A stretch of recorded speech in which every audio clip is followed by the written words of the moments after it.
Oke, kali ini saya punya database yang gede, yang banyak nih, dan saya mau bikin chart yang bisa menampilkan top 3 atau mungkin top 2 atau mungkin top 4 secara otomatis. Oke, kita mulai ya. Oke, jadi yang pertama database-nya banyak. Kalau saya coba cek ke bawah dengan control down, ada sekitar seratusan. Oke, the first thing yang akan saya lakukan, saya akan convert database ini menjadi sebuah tabel. Oke, jadi kita klik di mana aja di dalam tabelnya, kemudian saya pilih insert, saya pilih table, oke, dan klik OK.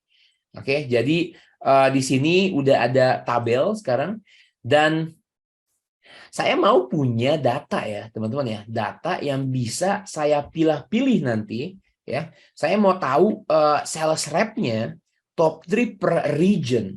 Misalnya di Sulawesi nih siapa yang top 3, oke? Di Kalimantan siapa yang top 3, oke?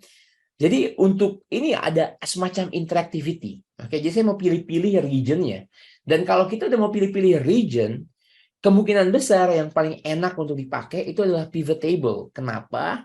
Karena pivot table punya fitur yang namanya slicer yang bisa kita pakai untuk ngefilter secara lebih visual. Oke, jadi saya akan pakai pivot table nih sekarang. Oke, jadi saya akan buat pivot table. Pivot table 5 langkah bikin pivot table, teman-teman. Oke, step pertama kita klik di mana aja, nggak harus di blok ya. Klik di mana aja, kemudian pilih insert, pilih pivot table. Oke. Excel udah akan menebak database yang betul. Ditanya mau bikin di worksheet yang baru atau mau yang di existing worksheet. Saya akan pilih existing worksheet karena saya mau bikin di sini. Saya akan klik di sini, teman-teman, dan saya akan klik OK. Oke, that's good. Oke, ini adalah pivot table. Apa yang terjadi? Ada kotak di mana kita bikin pivot table. Selama saya klik dalam kotak ini, oke, muncul 2 ribbon special yang namanya pivot table analyze dan design. Kalau saya klik di luar, dia hilang. Ada juga di kanan yang namanya pivot table fill. Oke, inilah proses di mana kita mempivot ya. Mempivot itu kita ganti-ganti perspektifnya. Oke, nah apa nih yang pertama? Yang pertama saya mau punya filter di atas ya. Di atas namanya region. Jadi saya akan drag region ke bagian filter. Jadi di sini saya bisa filter regionnya apa. Kemudian saya mau cek sales rep-nya ya, marketingnya ya. Saya akan pilih ke row dan dia akan muncul seperti ini. Apa yang terjadi? Pivot table akan mengambil data yang unik ya dan disusun secara alphabetical order. Oke, jadi A dulu nih, A dulu, A I K R. Oke. Dan kemudian saya akan mengambil data penjualan dan saya akan pilih di values. Oke. Inilah step ketiga ya teman-teman ya. Step keempat, mungkin teman-teman tahu ya, ini judulnya nggak benar, jadi saya akan pilih design dan saya akan pilih report layout dan pilih tabular form. Oke. Step kelima kita ganti formatnya. Ini akan saya klik kanan, kita pilih number format, kemudian kita pilih currency, rupiah, it's good, 0 decimal point, kita klik OK. Oke, good.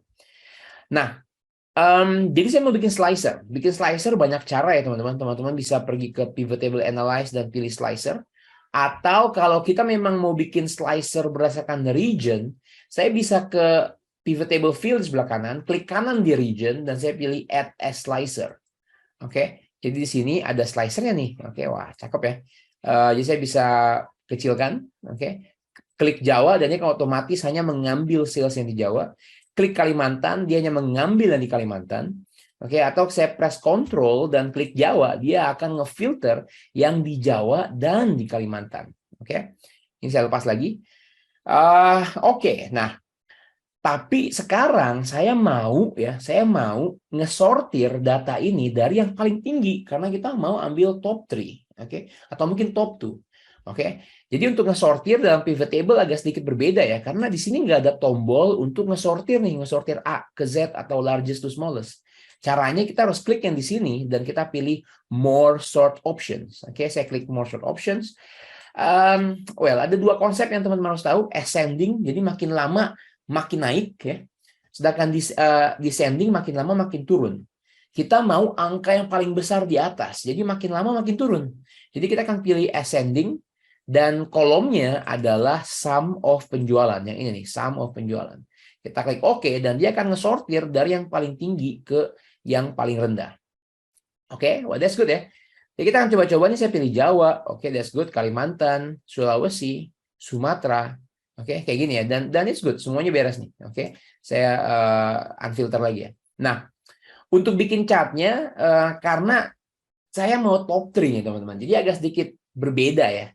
Jadi agak perlu sedikit rumus gitu. Jadi yang akan saya lakukan, saya akan bikin rumus tersendiri di sini. Saya akan buat nama sales rep, oke. Dan ini adalah penjualan, dan ini adalah penjualan top 3 misalnya, oke, penjualan top 3.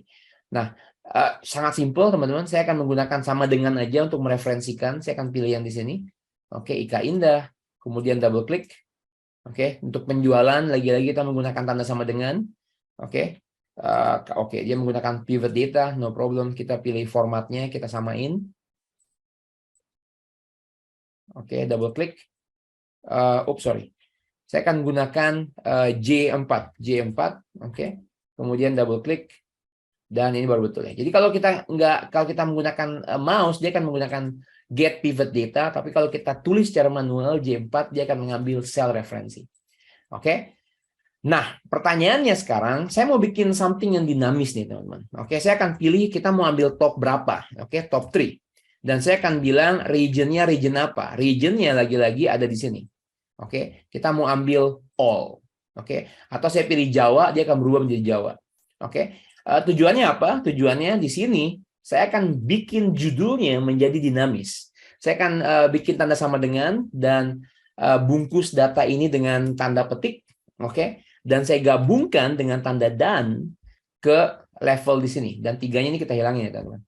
Oke, jadi dia akan berubah menjadi penjualan top 3. Apa yang terjadi kalau saya pilih menjadi 2? Enter, penjualan top 2. Oke, ini akan kita kasih border Alt HBA. Oke, nah di sini sekarang kita mau nentuin nih sama seperti yang tadi. Kita cuma mau ambil 2 tertinggi. Oke, 2 tertinggi yaitu ini. Oke, sisanya kita mau NA. Oke, gimana caranya? Oke, banyak cara ya teman-teman sebenarnya. Saya mau mengenalkan rumus yang namanya, saya zoom in ya teman-teman. Saya mau mengenalkan rumus yang namanya rows. Oke. Dan konsep ini sering banget kita bahas yang namanya dynamic range. Oke, rumus row akan kasih berapa sih baris yang kita pilih gitu ya. Jadi di sini saya akan pilih L4 dengan titik 2 L4. Oh, ini sangat aneh. Apa nih L4 ya? Artinya kita mau bikin, kita cuma nge-highlight L4 dan L4. Ada berapa baris nih? Ya, lihat kotak di sini. 1, enter. Oke. Kalau saya copy ke bawah, semuanya akan menghasilkan 1. Karena cuma ada 1 baris. Tapi bisa nggak kita bikin dinamis? Oke. Dan cara triknya itu dengan pergi ke yang bagian depan dan kita kunci dengan tanda dolar. Artinya, selagi saya mengcopy ke bawah, oke, yang bagian kedua nih, dia akan ikut-ikutan jalan. L5, L6, L7, L8, L9. Tapi yang bagian depan akan dikunci di L4. Oke, ini konsep yang kita sebut sebagai dynamic range. Oke, range yang dinamis. Kita bikin satu rumus, tapi dia dinamis, bergerak terus. Oke, nah kalau udah dapat kayak gini gimana nih? Kalau dapat kayak gini, kita tinggal menggunakan rumus if, teman-teman. If-nya gimana ya? Excel cekin ya. Ini hasil ini nih ya. Dia apakah equal sama dengan apa? Sama dengan 2. Betul nggak? Jadi kalau kita mau ambil top 2, kita cek ya, dia ranking keberapa nih? Dia ranking 1. Oke. Berarti apakah dia di bawah 2? Iya, benar. Oke, kalau benar gimana? Kalau benar kita ambil data penjualannya. Oke. Kalau enggak gimana? Kalau enggak kita kasih NA. Kenapa NA? Karena nanti saya nggak mau tunjukin di chart. Oke. Enter. Kita copy formatnya. Kayak gini. Oke. Kemudian saya copy rumusnya, double klik. Look. Kita mau top 2. Yang ditunjukkan hanya 2.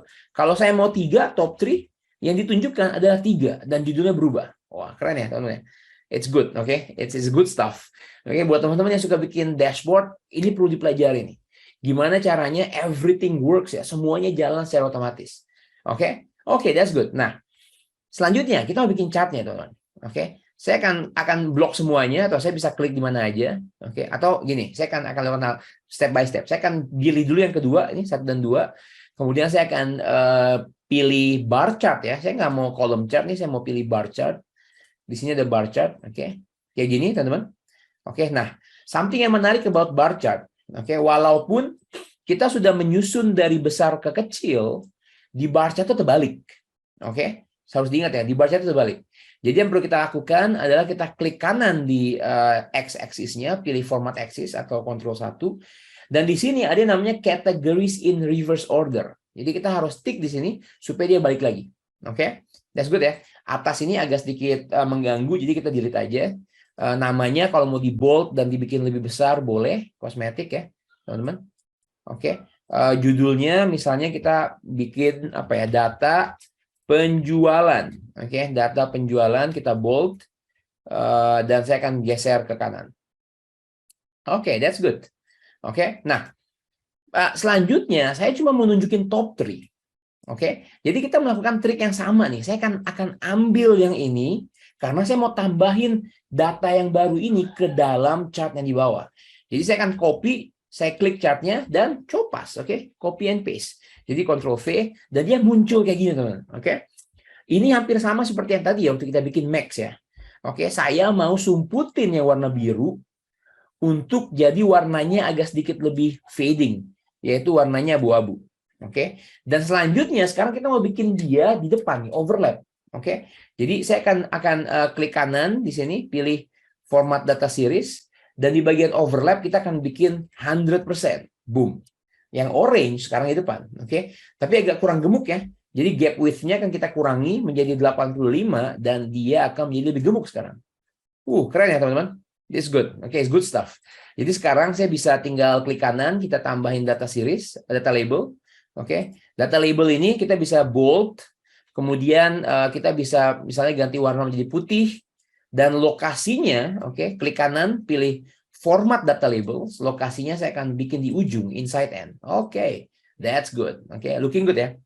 Nah, saya mau bikin lebih keren lagi nih, dengan bikin data yang lebih otomatis. Di bawah judul, saya akan bikin subjudul. Oke, subjudul. Dan subjudul ini bisa kita tambahin dengan bikin text box, teman-teman. Text box di mana? Kita pilih format.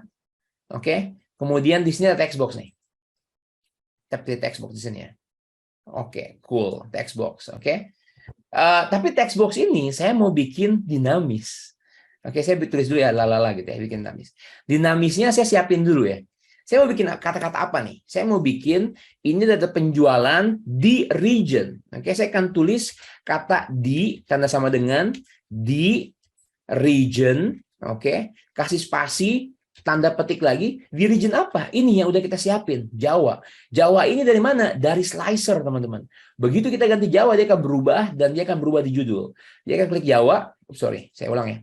Di region dengan tanda sama dengan untuk menggabungkan, tanda dan untuk menggabungkan, kita pilih Jawa. Oke, kemudian tanda dan lagi, jangan lupa ada spasi setelah Jawa. Oke, di region Jawa, untuk ya, saya akan tulis untuk top spasi tanda petik top apa? Top 3. Oke, saya akan tanda dan lagi dan saya tulis tanda 3. That's it. Enter. Di region Jawa untuk top 3. Apa yang terjadi kalau saya pilih Kalimantan? Dia akan berubah. Di region Kalimantan untuk top 3. Apa yang terjadi kalau saya ganti top 2? Dia akan berubah di region Kalimantan untuk top 2. Dan ini hanya meng-highlight top 2. Wah, keren ya teman-teman. Good stuff, oke. Nah, selanjutnya yang perlu kita lakukan adalah menggunakan cell reference. Jadi caranya bukan di sini teman-teman, tapi di formula bar. Di formula bar sama dengan, dan kita referensikan ke kalimat yang baru saya buat, oke. Enter. Oke, wah keren ya. Jadi dia muncul ya di region Kalimantan untuk top, nggak kelihatan, top 2. Oke, kita kasih bold, oke, kemudian kita kasih warna orange supaya orang tahu ini adalah top. Sorry, bukan fill-nya ya, tapi font-nya. Oke, kayak gini. Mungkin judul awalnya kita buat lebih besar, judul yang di atas. Oke, sebentar ya, saya buat lebih besar. Oke, that's good. Oke, jadi sekarang teman-teman bisa banget nih cuma punya ini sebagai dashboard ya. Bahkan saya akan hide di sini, teman-teman. Saya akan hide. Ini adalah sebentar. Oh, nggak bisa di hide. Saya akan scroll ke bawah aja. Jadi ini adalah dashboard punya saya nih. Nggak complicated banget ya. Ini yang simple-simple. Jadi apa yang terjadi kalau saya klik di sini? Dia akan bilang ini adalah data penjualan region all for top 2. Saya mau top 3. Oke, top 3. Ini adalah Ika paling tinggi, Andi yang kedua, Ratna di ketiga. Bos tanya, Di Jawa siapa? Klik Jawa. Oke, ini adalah data penjualan di region Jawa untuk top 3. Oke, Ratna pertama, Ika, Kusuma, dan seterusnya. Sumatera, oke, boom, it will change. Good stuff, teman-teman. Ini bahan bumbu, teman-teman, kalau mau bikin dashboard yang interaktif dengan pivot table. Oke. Dicobain karena ini keren banget. Oke. Jadi teman-teman, apa yang teman-teman perlu lakukan? Teman-teman cuma perlu memanage database ini. Oke, ada data baru, taruh di bawah, auto expanding, refresh pivot table, dan everything it's there. Oke, jadi data bulanan ada di sini, udah semua diberes. Oke, jadi inilah pentingnya kalau kita bisa master Excel, bisa mengerti Excel dan mengaplikasikan ini supaya kerjaan kita jadi lebih efektif. Contohnya seperti ini. Oke,